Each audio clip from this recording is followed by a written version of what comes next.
نہیں بنایا ہے، روزے نے صحابی نہیں بنایا، زکات نے صحابی نہیں بنایا، عبادت نے صحابی نہیں بنایا، تقوی نے صحابی نہیں بنایا، دیدار مصطفیٰ نے صحابی بنا دیا، صحبت مصطفیٰ نے صحابی بنا دیا ہے، سنگت مصطفیٰ نے صحابی بنا دیا۔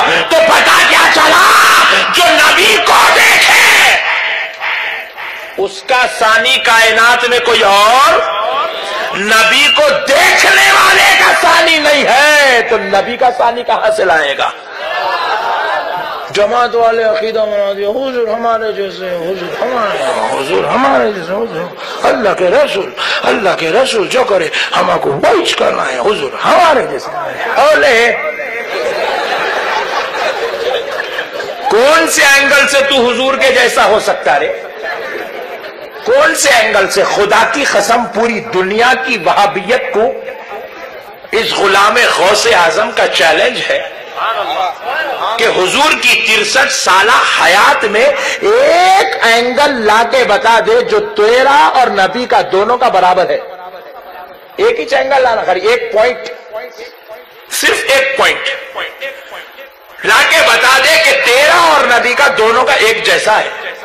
ہاں اتنا بڑا چیلنج مولانا، اتنا بڑا چیلنج، میں 50 بتاتا ہوں مولانا۔ بولا اماں میں ایک بولا تو 50 بتاتا، بتا۔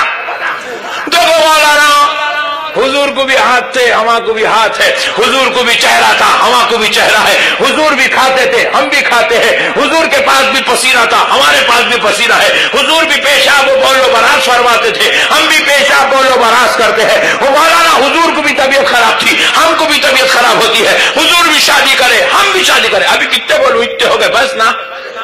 میں بولا واہ پٹھے، 4 مہینے جا کے اچھا ٹرینڈ ہو کے آیا تو حضور کے جیسا ہے، حضور کے ہاتھ ہے، تیرے بھی ہاتھ ہے، ویری گڈ، بہترین ہاتھ ہے تیرے ہاتھ میں کتنے انگلیاں ہیں؟ بولے مولانا 10۔ حضور کے ہاتھ میں کتنی تھی؟ بولے 10، یہ بھی برابر ہو گئے۔ واہ، میں بولا اچھا حضور کے ہاتھ میں 10 انگلیاں تھے، حضور خالی 9 کو رکھ لیے، ایک کو ہلائے، پورے 10 ہلائے تو کیا ہوتا تھا کہ 9 کو روک کے ایک کو ہلائے تو چاند کے 2 ٹکڑے ہو گئے۔ کیا ہوئے؟ چاند کے 2 ٹکڑے ہو گئے۔ میں بولا تو پورے 10 کو ہلا کے کر سکتا بھائی؟ ذرا بولو نا جی، پریکٹس تو کرنے دو، کوشش پنکھے کے پاس کھڑ کے، نہیں یہاں سے کنیکٹر نیٹ ورک نہیں لگ رہا، پنکھا آ گیا بیچ میں، نیٹ ورک نہیں لگ، چل موتی نگر چورستے پہ کھڑ جا، وہاں ٹھہر کے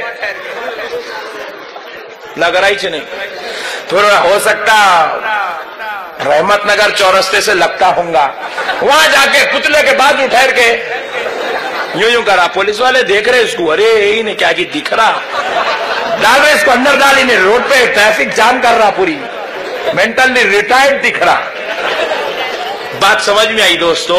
حضور کے ہاتھ میں بھی انگلی ہے، ہمارے ہاتھ میں بھی انگلی ہے، مگر اس انگلی کے صدقے جاؤ، اشارہ کر دے تو چاند کے 2 ٹکڑے ہو جاتے ہیں، اور اگر ہم انگلی اٹھا دیں تو فتنے کا سبب بن جاتا ہے، اختلاف کا سبب بن جاتا ہے۔ آپ کو اگر کسی سے جھگڑا کرنا ہے، خالی انگلی اٹھا کے یوں کرو، آپ کی انگلی دیکھو منہ پھڑا دیتی ہے، اور نبی کی انگلی ہے جو چاند کے ٹکڑے کر دیتی ہے۔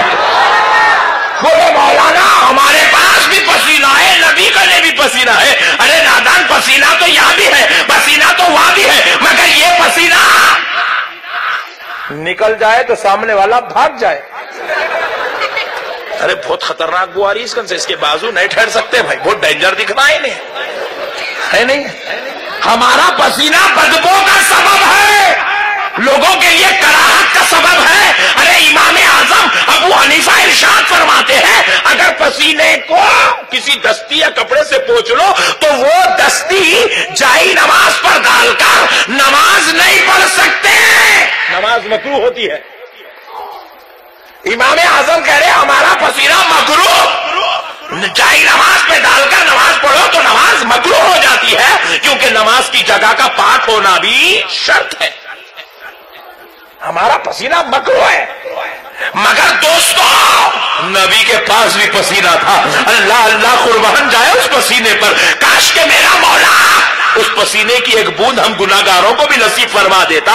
اجی قربان جاؤ اس پسینے کے، کیا شان ہے اس پسینے مصطفیٰ کی. حضرت ام سلمہ رضی اللہ تعالی عنہا کے گھر حضور آرام کر رہے ہیں. خیل اللہ ہے، دوپہر کا وقت ہے، حضور آرام کر رہے ہیں، خیل اللہ فرما رہے ہیں. ایک خاتون اپنے بچے کو گود میں اٹھائی، روتی ہوئی، بلکتی ہوئی، تڑپتی ہوئی درے رحمت ام سلمہ پر آئی. آ کر کہنے لگی یا ام المؤمنین، یا ام المؤمنین. حضرت ام سلمہ تشریف لائی. مجھے معلوم ہوا ہے کہ حضور آپ کے گھر آرام کر رہے ہیں. ام المؤمنین ذرا حضور کو کہہ دیں کہ ایک بڑی غمزدہ ماں ان کے در پر آئی ہے. ام سلمہ نے پوچھا آخر تو رو رہی ہے، پریشان ہے، بلک رہی ہے، بات کیا ہے؟ کہا ام المؤمنین یہ میرا بچہ ہے جو میرے گود میں ہے، اور میرا بچہ ہلاکت کے، موت کے دروازے پر کھڑا ہے. اس کو اتنا شدید بخار ہے، مجھے خوف ہے کہ کہیں یہ مر نہ جائے. حضرت ام سلمہ نے پوچھا تو پھر حضور سے تو کیا چاہتی ہے؟ چاہتی ہوں کہ ذرا آپ سرکار کو بلا دے، میرا آقا ایک نظر ڈالے گا تو ماں کا سہارا جینے لگ جائے گا.